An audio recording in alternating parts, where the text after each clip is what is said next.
예수님께서 사역을 예루살렘 에서도 하셨지만은 주로 많은 사역들은 전도 활동은 갈릴리 호수, 갈릴리 바다라고 하기도 하고 오늘 본문에 나온 게네사렛 호수가 게네사렛 호수나 긴네렛 호수나 디베랴 바다나 갈릴리 바다나 같은 곳입니다. 같은 곳인데 이 갈릴리 바다 근처 중심으로 해가지고 여러 마을에서 복음을 전하기도 하시고 또 때로는 오늘 본문에서는 호숫가에서 말씀을 전하십니다. 예수님께서 말씀을 전하실 때에 사람들이 많이 몰려왔다고 합니다. 오늘 5장 1절에 보면 무리가 몰려와서 하나님의 말씀을 들었다고 그랬습니다. 예수님이 하나님의 말씀을 전하셨는데 호숫가에서 사람들이 너무 많으니까 사람들이 자꾸 밀려오잖아요. 그래서 예수님은 그게 배가 두 척 있는 것을 보시고 배 한 척, 그 시몬의 배를 빌려가지고 바다에서 조금 육지에서 조금 떨어져 가지고 이제 배 위에서 복음을 전하시고 모든 사람들 청중들은 바닷가 근처 호숫가 근처에서 앉아 가지고 아주 많은 사람들이 말씀을 들었습니다. 말씀을 다 마치시고 이 배가 시몬의 배인데 그 가르치시고 난 뒤에 이제 시몬의 배니까 이제 시몬도 같이 들었겠죠. 시몬이 아마 배에서 들었는지 회중들과 같이 청중들과 같이 밖에서 육지에서 들었는지 모르겠지만 시몬도 아마 귀담아 들었을 것입니다. 오늘 이 본문 전에도 보면은 이 시몬을 예수님은 이미 알고 계셨습니다. 요한복음 1장에 보면은 시몬은 안드레의 전도를 받아가지고 예수님을 만났고 마가복음 1장에는 이미 베드로와 그다음에 요한, 야고보 이런 이미 시몬을 예수님이 부르셨어요. 부르셨는데 부르셨지만은 아마 깊이 있게 만나지는 못한 것 같아요. 그리고 이제 학자들에 따라서 견해가 조금씩 다를 수는 있지만은 지금은 처음 부른 후에 아마 한 1년이 지나지 않았을까 이런 생각이 듭니다. 그래서 수시로 예수님의 부름을 받았어도 처음에는 초창기 때는 이제 자기의 직업 고기 잡는 일이니까 그 일을 하면서 예수님이 부르시면 이제 예수님하고 같이 가서 일을 같이 도와주기도 하고 듣기도 하고 또 이제 어떨 때는 또 자기 집으로 와가지고 자기 일을 하고 그러니까 예수님을 따랐다가 또 집으로 와서 자기 일을 하다가 아마 이렇게 했었던 것 같아요. 그런데 이제 시몬은 익히 예수님을 알고 있었지만은 그러니까 이제 더 잘 들었겠죠. 그래서 예수님께서 이제 시몬에게 배를 빌렸으니까 보답하는 양으로 이제 시몬에게 말합니다. 시몬에게 말하기를 깊은 데로 가서 그물을 내려 고기를 잡으라. 그날은 밤새도록 고기를 잡았는데 한 마리도 못 잡은 거예요. 잡은 것이 없었습니다. 그것도 신기한 것이 갈릴리 바다에는 고기가 많다고 합니다. 그 다음에 평생 어부니까 고기를 어떻게 잡는지 어느 곳에 많은지 잘 알 거라고요. 근데 고기를 못 잡은 것도 참 신기한 일인데 어찌됐든 간 예수님께서 밤새 고기를 잡아도 한 마리도 못 잡았는데 그물을 씻고 있는 그 시몬의 배를 빌려가지고 말씀을 전하시고 난 뒤에 지금은 말씀을 몇 시간 전했겠죠.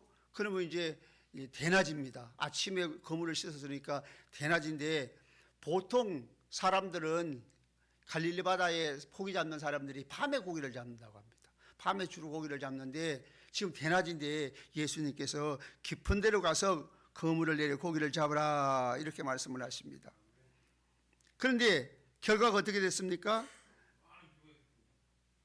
기적을 체험했어요. 고기를 너무 많이 잡아가지고 심히 고기를 잡은 것이 많아서 6절에 보니까 그물이 찢어지는지라 그랬어요. 그래가지고 7절에 보면 동무들을 손짓해가지고 도와달라. 너무 많이 잡혀가지고 그래서 그 배하고 두 배에 가득 잠기게 채움에 잠기게 되었더라 이렇게 말합니다. 예수님의 말씀, 하나님의 말씀에 순종하면은 기적을 체험합니다. 어떤 경우에는 이제 경제적인 문제도 사실은 한 번에 해결해 버렸어요. 예수님 말씀에 순종해가지고 기적을 체험한 경우는 성경에 많죠. 예, 많습니다. 요한복음 2장에 보면은 우리가 잘 아는 대로 요한복음 2장 1절부터 12절에 보면 가나에 혼인잔치가 있었는데 예수님께서 그곳에 초청을 받아갔잖아요. 그런데 포도주가 떨어졌습니다. 포도주가 떨어졌는데 예수님 어머니가 하인들에게 예수님이 뭐라고 하더니 그들 순종해라. 그래가지고 예수님이 하인들 보고서 그게 돌 항아리 6이 있는데 채우라, 물로 채우라 그랬습니다. 그래서 이 종들은 하인들은 무조건 순종해가지고 물을 아구까지 가득 채웠어요. 그러니까 예수님 말씀이 이제는 떠다가 연회장에게 갖다 주라 그랬습니다. 그 군말이 없어요. 왜 이게 맹물을 떠다가 주면 어떻게 됩니까? 이렇게 묻지도 않고 그냥 무조건 그대로 순종했어요. 그랬더니 물로 물이 포도주로 변한 거예요. 그래가지고 연회장이 그걸 보고 이 좋은 포도주가 어디에서 이제서 나왔냐고 그렇게 말을 하는 거죠. 그러니까 말씀에 순종하면 기적을 체험합니다. 누가복음 9장에도 보면은 누가복음 9장 10절부터 17절까지 보면 예수님께서 한 번은 벳세다 들판에서 복음을 전하시는데 많은 사람들이 모여가지고 말씀을 듣다가 시간 가는 줄 모르고 저녁 때가 된 거예요. 날이 저물어 갔습니다. 그러니까 제자들이 이 사람들을 저 동네에 들어가서 음식을 사 먹게 하고 그곳에서 유하게 하십시오. 그랬더니 예수님이 뭐라고 말씀하십니까? 너희가 먹을 것을 줘라. 그렇게 하는 거예요. 아, 우리는 가진 것이 없는데요. 가만히 주위에 살펴보니까 누가 떡 5과 보리떡 5개, 물고기 2마리가 있다고. 그러면 한 50명씩 앉혀라. 그리고 그걸 나눠주면서 이걸 사람들에게 떼어주라 그랬어요. 아니, 떡을 떼어주는데 떡을 떼어주면 떡이 금방 없어질 거 아니에요? 50명씩 해가지고 사람들이 엄청 많은데 남자만 해도 5,000명. 그리고 여자들은 더 많을 거 아니에요. 그다 또 아이들까지 있으면은 몇만 명이 되겠죠. 근데 50명씩 대충 이렇게 앉혀가지고 떼다 주라는 제자들이 군말 없이 그걸 정말로 떡을 떼는 순간 또 생기고 떼는 순간 또 생기고 해가지고 그 많은 사람들이 다 먹은 거예요. 말씀에 순종하면 기적을 체험합니다.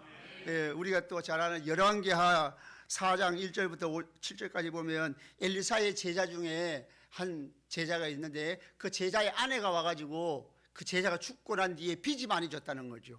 빚 준 사람들이 와가지고 2 아들을 종으로 삼겠다는 거예요. 그래가지고 엘리사 선지자가 그럼 너 집에 있는 게 뭐냐? 기름 1병밖에 없습니다. 그래? 그러면 이웃에 가서 그릇을 많이 빌려라. 될 수 있으면 많이 빌려라. 그래서 그릇을 빌려갔어요. 그래서 그 그릇에다가 기름을 부어라. 차면은 또 다음 그릇에다 채우라. 기름 1병이 기름 1병이지 뭐 더 많겠어요? 그런데 순종했습니다. 그래서 따르니까 계속 남아있는 거예요. 빌려온 그릇 다 채우고 그것 가지고 엘리사가 하는 말이 빚도 갚고 나머지로 생활하라 그랬습니다.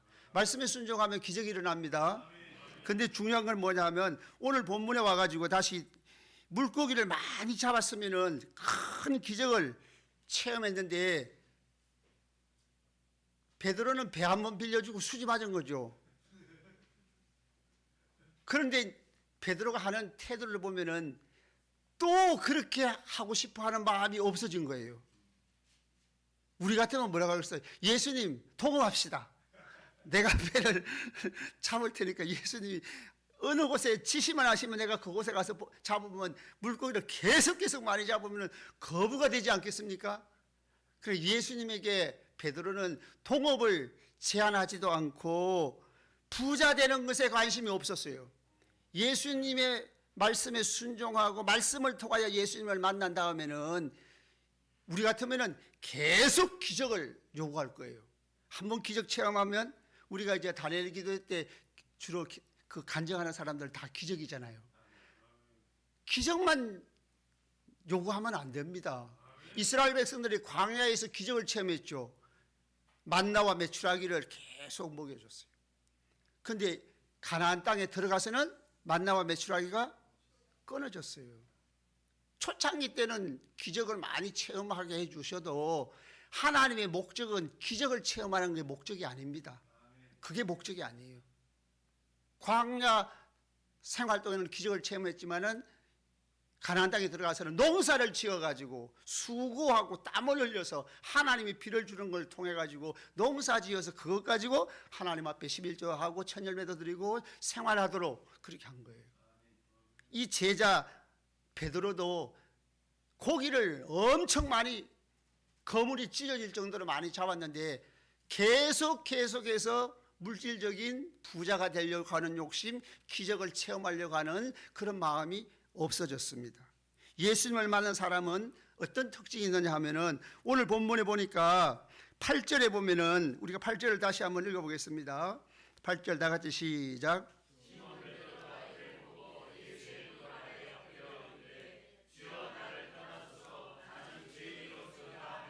예. 5절에 보면은 시몬이 대답하여 이르되 선생님 그랬죠. 선생님이라고 했는데 선생님은 그 헬라 원어의 에피스타타 선생님인데 예수님에 대한 호칭이 바뀌었어요. 예수님을 8절에서는 무릎 앞에 엎드려 주여 퀴리오스 호칭으로 퀴리에라고 했어요. 그 선생님 예수님을 미리 그전에도 만났습니다. 그렇지만은 말씀을 경험하지 못한 것이죠. 그런데 이제 말씀을 통하여 경험하고 예수님을 제대로 만나니까 예수님에 대한 호칭이 선생님에서 주여 이렇게 바뀐 거예요. 구약에서 하나님 여호와 하나님의 이름이 뭐죠? 여호와 하나님이 자기 이름을 뭐라고 그러죠? 여호와라고 그러죠. 여호와. 우리가 이제 그 야훼라고 하는 말을 잘 쓰잖아요. 그 순복음교회에서 조영기 목사님이 그 처음에 썼는데 야훼라는 말은 더 어울리지 않는 말입니다. 히브리어 원어를 그 제대로 보면은 예흐와라고 하는 것이 더 정확해요. 예흐와는 오늘날 우리 한글 성경의 여호와가 더 정확합니다. 영어식으로 번역해가지고 야훼라고 하는 거는 그건 별로 안 좋아요. 여호와가 원어에 더 가까워요. 여호와 하니까. 근데 하나님의 이름을 여호와라고 하는데 랍비들이나 성경을 필사하는 사람이나 혹은 그 랍비들이 성경을 읽을 때 여호와라는 이름을 부르지 않고 여호와라는 단어가 있으면은 우리가 아버지의 이름을 잘 부르나요? 잘 안 부르죠. 하나님은 존귀하신 하나님, 우주를 창조하신 주권자 하나님이신데 그 하나님의 이름을 함부로 부를 수 없다 해가지고 하나님의 여호와라는 말이 나오면 주님이라고 읽었어요. 아도나이 주님이라고 읽었어요. 이 주님이 오늘 이 베드로가 고백한 주님 퀴리오스, 헬라어로 보면 퀴리오스와 같은 말이에요. 그러니까 주여라고 하는 말은 우리가 단순히 주인 뭐 이런 뜻, 물론 그 이상으로 예수님이 하나님이십니다 이렇게 고백한 거예요. 하나님이라고 고백한 거예요. 주여라는 건 그냥 우리가 말하는 그냥 주여 그 정도가 아니고 주여라고 고백했을 때는 예수님 당신은 하나님이십니다. 예수님을 말씀을 통해서 만나면은 첫 번째로 나타나는 특징은 예수님이 하나님이심을 깨닫게 합니다. 그런데 베드로가 어떻게 그렇게 고백할 수 있었을까요? 베드로는 고기 잡는 전문가죠. 아까 제가 말씀을 드린 것처럼 예수님이 깊은 곳에 가서 그물을 던져 고기를 잡으라 했는데 사실은 한 중간 정도 되는 곳이 더 플랑크톤도 많고 물고기가 더 많다고 합니다. 그러니까 베드로는 어부니까 더 잘 알겠죠. 전문가인데. 근데 예수님 말씀에 따라서 깊은 곳에 가서 또 지금은 깊은 곳에 가서 그물을 던지라고 할 때는 보통 밤에 고기를 잡는데 낮이잖아요. 그러니까 일반적으로 상식적으로는 맞지 않는 말이에요. 근데 베드로가 순종해가지고 결과가 어떻게 됐습니까? 많은 물고기를 잡았죠. 이 본문에는 없지만은 베드로는 무슨 생각을 했을까요? 그전에도 예수님을 따라다니고 했지만은 자기가 직접 말씀을 통해서 예수님을 경험한 거예요. 아마 예수님은 고기가 많은 곳을 알 수도 있겠다. 우리 사람들은 모르잖아요. 고기가 어느 곳에 많은지. 고기가 많은 곳을 알 수도 있고 혹은 예수님이 고기를 몰아다가 깊은 곳으로 다 몰아가지고 가가지고 그곳에 있으라고 예수님이 딱 명령을 해가지고 고기들이 물고기가 봉사에 모였을 때에 그물을 던졌는지, 혹은 갑자기 예수님이 고기를 만들어가지고 창조주니까 고기를 잡았는지, 어떻게 됐든 간 인간의 생각을 도저히 초월하는 그런 결과가 나왔으니까, 아, 베드로 생각에는 바로 이분이 하나님이시구나, 하나님이라고 깨달은 거예요. 예수님을 하나님으로 깨닫게 된 것이죠. 말씀을 통해서 예수님을 만나면 예수님이 하나님이심을 깨닫고, 하나님이심을 깨닫는다는 말은 무슨 말이에요? 예수님이 주권자 되시는 분이시다. 구약의 여호와 하나님으로 나타났던 그 하나님이 바로 예수님, 성자 하나님이 오셨다는, 물론 이때는 성부 성자의 개념이 없었겠지만은 그 내가 믿는 그 하나님이 바로 여기 계시는구나. 그러니까 그 주권자, 예수님이 주권자임을 알게 된 거죠. 예수님은 창조주이십니다. 우리가 저번에도 제가 말씀을 드렸지만은, 제가 평신도 때는 창조주 하면은 여호와 하나님, 구약의 성부 하나님이 천지를 창조했다고 그렇게만 생각했어요. 물론 맞아요. 창세기 1장에 하나님이 태초에 하나님이 천지를 창조하셨어요. 그런데 하나님은 삼위일체로 계시잖아요. 그러니까 요한복음 1장에는 태초에 말씀이 계시니라, 이 말씀이 하나님과 함께 계셨고 이 말씀이 곧 하나님이시고 말씀을 통하여 이 세상에 모든 있는 것이 그를 통하지 않고는 된 것이 없다고 말했어요. 예수님이 창조주라는 거예요. 모든 만물이 예수님을 통하여 만들어졌다는 거죠. 예수님이 주권자이십니다. 예수님은 창조주시고 또 예수님은 세상을 다스리시는 분입니다. 귀신을 내쫓았다는 말은 무슨 말이에요? 영적 세계를 다스리시는 분이에요. 예수님이 하시는 사역 가운데 많은 사역이 귀신을 내쫓는 사역이에요. 여러분, 귀신 들었습니까?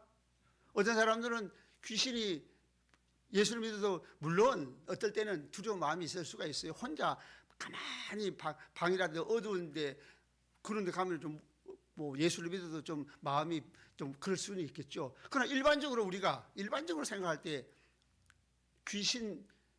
귀신은 하나님께서 우주의 창조주잖아요. 원래 삼위일체 하나님만 신이십니다. 귀신은 신이 아니에요. 사실은 천사가 타락한 거예요. 그러니까 예수 믿는 사람은 예를 들면은 죽은 사람을 만진다든지, 초상집에 간다든지, 죽은 사람 시신을 만진다든지 부정 타요, 안 타요? 안 탑니다. 하나님이 우리와 함께 하시기 때문에 귀신이 도망가는 거예요. 귀신을 두려워하면 안 됩니다. 하나님이 주권자이시고 내가 믿는 예수님이 온 세상의 주권자이십니다. 그 예수님이 우리와 함께 하시는 거예요. 예수님이 성도들과 함께 하시니까 성도들은 귀신을 두려워할 필요가 없는 거죠. 귀신이 오히려 도망갑니다. 예수를 잘 믿으면은 굿을 해도 굿이 안 됩니다.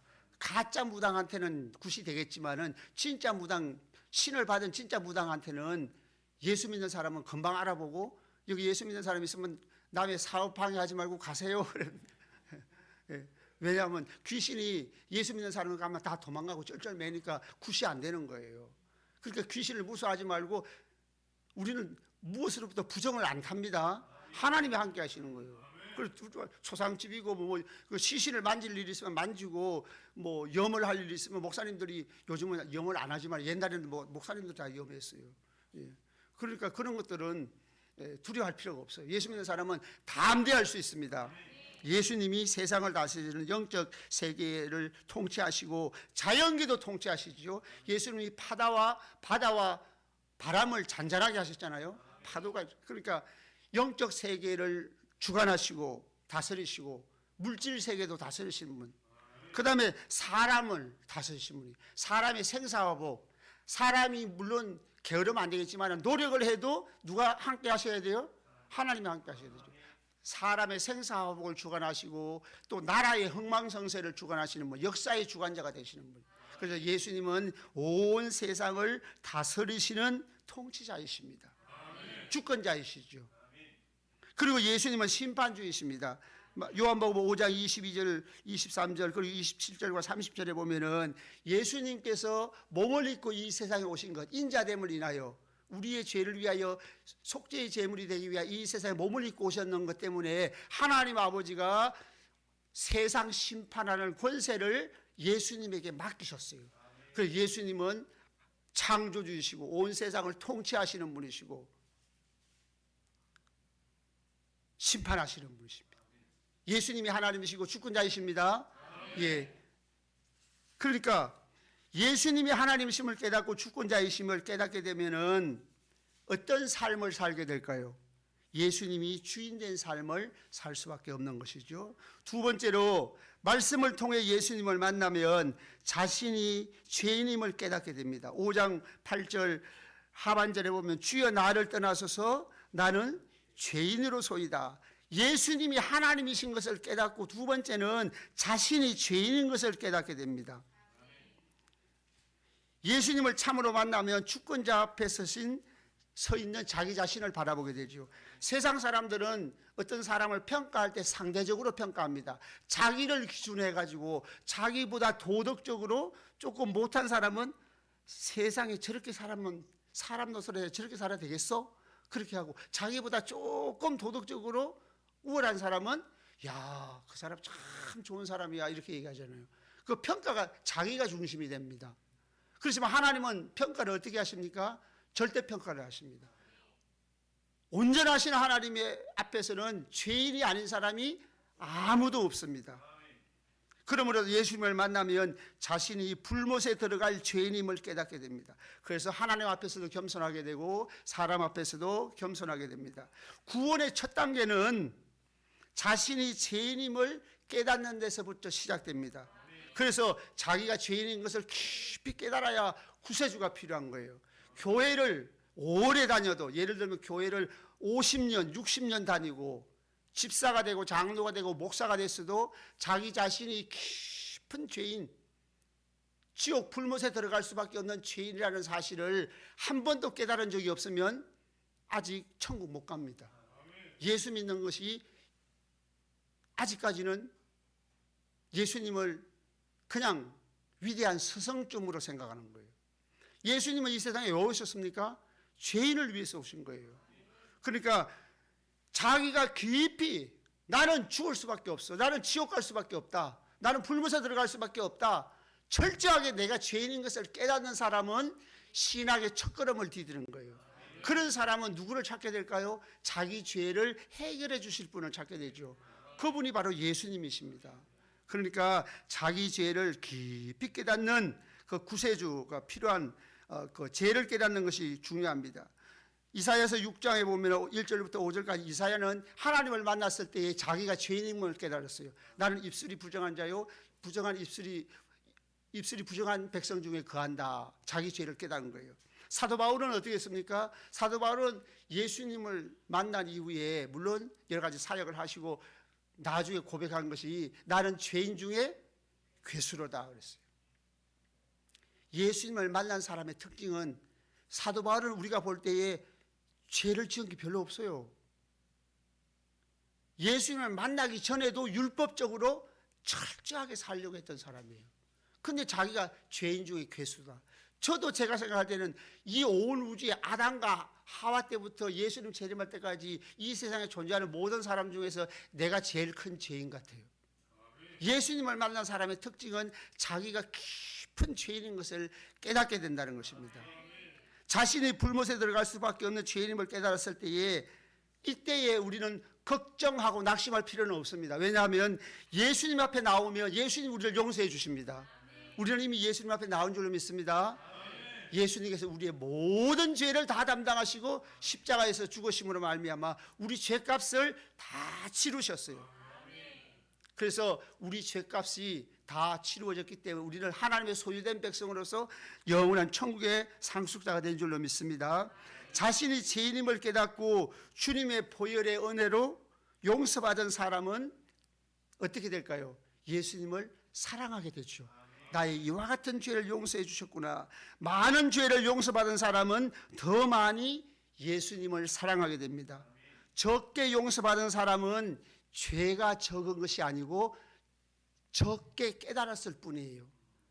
모든 사람은 죄를 깨달을 때에 자기가 온 우주에서 제일 큰 죄인임을 깨닫게 되고 지옥 갈 수밖에 없다라는 것을 깨닫게 됩니다. 그런데 나는 좀 괜찮은 사람인데 하나님이 조금만 밀어주신 것 같아. 이렇게 생각하는 사람은 죄가 적은 것이 아니고 죄를 적게 깨달았을 뿐이에요. 근데 깊이 깨달을수록 그 많은 죄를 다 용서받았으니까 더 예수님을 사랑하게 됩니다. 그래서 예수님께서 누가복음 7장 36절부터 50절까지 보면은 한 바리새인이 식사를 예수님 초청을 했는데, 그때 한 여자가 와가지고, 한 여자가 향유 담은 옥합을 가지고 와서 예수님 발 앞에 엎드려가지고 눈물로, 자기는 죄인이기 때문에 눈물로써 예수님 발을 적시고 머리털로 닦고 향유를 부었어요. 근데 예수님 가만히 있잖아요. 근데 바리새인이 그 사람 죄인인 줄 아는 거예요. 그 여자가. 그래가지고 이 사람이 만일 선지자 같으면은 이 여자가 누군지 알 텐데 저렇게 가만히 있을까? 그때 예수님이 하시는 말씀이, 많은 죄를 용서받은 사람 많이 사랑하게 된다. 그래서 그걸 거꾸로 얘기하시는데, 사함을 받은 일이 적은 자는 적게 사랑한다는 말씀을 하시고, 그걸 거꾸로 뒤집으면 많이 용서받은 사람은 많이 사랑하게 된다는 거죠. 그래서 우리가 예수님을 얼마만큼 사랑하느냐는 얼마만큼 죄를 용서받았느냐에 따라 달린 거예요. 근데 아까 얘기한 것처럼 죄는 누구나 다 지옥 갈 수밖에 없는 죄인데, 깨닫기를 적게 깨달았을 뿐이지 다 죄인인 것이죠. 그 예수님을 만난 사람의 특징은 이렇게 자신이 죄인임을 깨닫게 된다는 것입니다. 세 번째로 예수님을 만나면 자신의 사명을 깨닫습니다. 10절에 보면은, 10절 하반절에 보면 예수님께서 베드로에게 이제 후로는 네가 사람을 취하리라. 사람을 취하리라는 말은 사람 낚는 어부가 되게 한다는 말이에요. 다시 말하면 사람을 예수님에게로 인도해서 하나님 나라 백성 되게 하는 삶을 살게 될 것이다 라는 뜻이에요. 그래서 예수님의 부름을 받고 이제부터 사람 낚는, 사람을 취하여 데리고 와서 하나님 나라 백성 되게 삼는 일을 네가 하게 될 것이다. 그러니까 이 베드로가 전에도 예수님을 만나기를 했었지만은 이제는 모든 것을 버려두고 예수를 따르리라. 오늘날은 이렇게 예수님의 제자가 진짜로 된 거죠. 오늘날 우리는 모든 것을 버려두고 예수님을 따르지 않아도 항상 성령이 우리와 함께 하시는 줄로 믿습니다. 우리가 어느 곳에 가든지 무엇을 하든지 항상 성령이 함께 계시니까 우리는 예수님의 제자로 살아갈 수가 있습니다. 이사야서 6장 8절에 보면, 아까 이사야를 말했는데, 이사야가 자기 죄를 깨달았을 때에 하나님이 뭐라고 했습니까? 누가 우리를 위하여 갈고 내가 여기 있나이다. 그러니까 이사야가 내가 여기 있나이다, 나를 보내소서, 이렇게 말했죠. 이사야는 하나님을 만난 후에 사명을 받았습니다. 오늘날도 사람이 예수님을 말씀을 통해서 만나게 되면 자신의 사명을 깨닫게 됩니다. 성령께서 깨닫게 해주시는 거예요. 예수님을 만나면 첫 번째로 삶의 목표가 달라집니다. 소망이 달라집니다. 삶의 목표가 하나님 나라가 되는 거예요. 이 세상에서 잘 먹고 잘 살고 부귀영화 누리는 건 잠깐이기 때문에 여기에 소망을 두지 않고 천국의 소망을 두고 삽니다. 이것이 예수님 만난 사람의 특징이에요. 두 번째로는 나를 향한 하나님의 계획을 깨닫게 되고 하나님 나라 확장을 위해서 힘쓰게 됩니다. 즉 사명을 깨닫게 되는 거죠. 천국의 소망을 두고 사는데, 그러면 천국의 소망을 두고 사는 나를 통해서 하나님이 무슨 계획을 가지고 계시나, 그걸 깨닫게 되는 거죠. 아직까지 나처럼 구원받지 못한 사람, 불신자들에 대해서 저들을 하나님 앞으로 인도해야 되겠구나, 이것이 하나님의 뜻이구나, 이걸 깨닫게 되는 것이죠. 사도행전 16장 31절에 이런 말씀이 있죠. 우리가 잘 아는 말씀입니다. 주 예수를 믿어라, 그리하면 너와 내 집이 구원을 얻으리라. 내가 예수를 믿으면 온 가정이 구원을 얻는다. 저절로 됩니까? 내가 예수 믿으면 온 가정이 예수 안 믿어도 다 구원받습니까? 그 말이 아니죠. 내가 예수를 정말로 믿으면 가족 구원을 할 수밖에 없다라는 뜻이에요. 주 예수를 믿어 너와 내 집이, 내 가정이 구원받는다는 말은, 내가 정말로 예수를 믿으면 정말로 지옥 갈 수밖에 없는데 내가 용서받고 천국 가게 됐다면은 가정을 구원하게 된다는 뜻입니다. 그러니까 안 믿는, 정말로 예수를 믿고 구원받고 죄 용서받았으면 안 믿는 남편이나 아내, 부모, 자녀, 형제들을 주님 앞으로 인도해서 온 가지 너와 내 집이 내 가정이 구원을 얻으리라 했으니까 가정 구원을 하게 되는 것입니다. 그 다음에 2차적으로는 이웃 구원을 위해서 내 친구들이라든지 직장 동료, 사업상 만나는 사람, 아파트에 같이 있는 사람, 동네 사람, 외국인, 심지어 외국에까지 가서 복음을 전가하게 되는 것이죠. 그리고 요한복음 1장 35절부터 51절까지 보면은 그게 세례 요한의 제자였던 안드레가 예수님을 만나고 첫 번째 한 일이 뭡니까? 자기 형제 시몬 베드로에게 가가지고 예수님을 전했어요. 예수님에게 인도했습니다. 그 다음에 그 본문에 보면 필립이 예수님을 만난 후에 첫 번째 한 일이 뭐예요? 나다나엘에게 친구에게 가서 복음을 전했어요. 그러니까 예수님을 만난 사람의 특징은 바로 사명을 깨닫게 되는 것이죠. 요한복음 4장 28절에서 30절 보면 수가성 여인이 예수님을 만나서 예수님 메시아라는 걸 깨달았어요. 첫 번째 한 일이 뭐예요? 물동이를 버려두고 동네에 들어가서 동네 사람들에게 내가 메시아를 만났다고 해가지고 동네 사람들이 모두 예수님에게 나와가지고 예수님 말씀을 듣고 예수를 믿게 됐어요. 결론을 말씀을 드리면 예수님을 만난 사람의 세 가지 특징은 첫 번째로는 예수님이 하나님이신 것을 깨닫게 된다는 거죠. 예수님이 주권자이심을 깨닫게 되는 거예요. 두 번째는 자신이 죄인임을, 불못에 들어갈 수밖에 없는 죄인임을 깨닫게 됩니다. 세 번째는 자신의 사명을 깨닫게 됩니다. 이렇게 깨달은 자의 삶은 이전과 다르게 나타나는 것이죠. 예수님이 하나님이시며 예수님이 주권자이심을 깨닫는 사람은 하나님 중심의 삶을 살게 됩니다. 즉 예수님이 주인인 삶을 살게 됩니다.